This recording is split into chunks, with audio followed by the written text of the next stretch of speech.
Here we go again, right? Hi, I'm Shalon. I'm gonna jump right into it. I guess the intelligent thing to do when assuming that your son is having a mental episode is to post personal screenshots of text messages that are 3 years old in an attempt to validate a false narrative as if they are some type of receipt. You also invaded the privacy of my daughter's grandparents by posting your receipts. Neither of you should never speak on mental health again if you thought that that idea was a good one.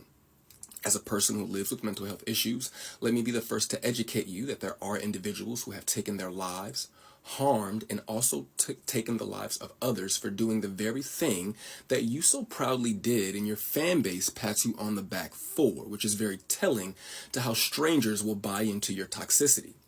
Picking up the phone to check on your son that you believe is having a mental episode to make sure that he is okay, while also making sure that your granddaughter is safe, is too much to ask, I guess.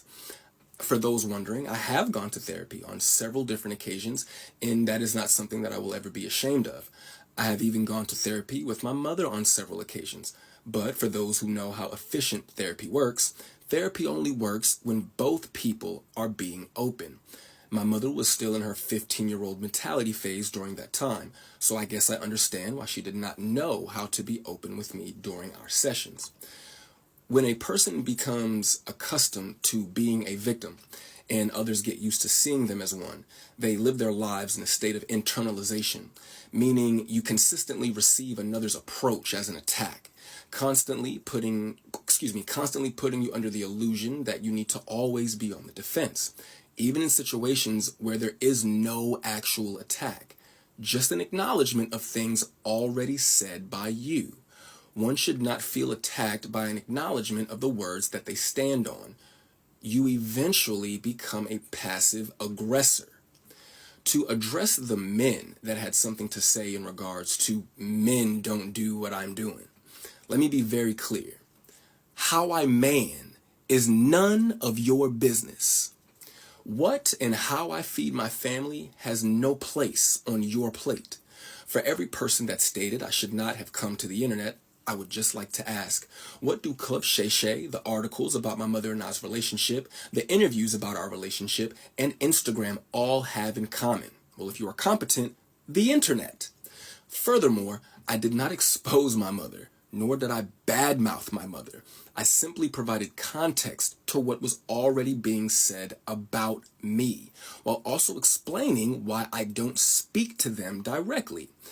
The reason those that feel negatively about what I said are just having a hard time differentiating between Nikki Parker and Monique.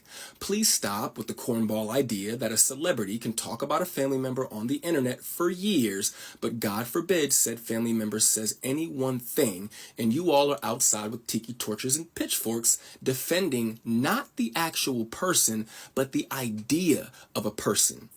These people are in an industry that is efficient at making money off of what is pretend. So in essence, you are defending a character. I love my mother, and it took the birth of my daughter to help me begin to understand the value of a mother. I am very proud of my mother, though, and I'm proud of the things that she has accomplished and will go on to accomplish in the future. My mother's bad, man. I watched that woman go from Baltimore to the moon. That drive is also in my daughter's blood. Not only is she still my mother, she's also a part of history, and I would be doing my daughter a disservice by not telling her about who my mother is and was. But since those messages that you posted were used as some type of a receipt to validate your false narrative, I figured I would take some time to gather up my receipts to validate my decision to move forward with my life without my mother in it.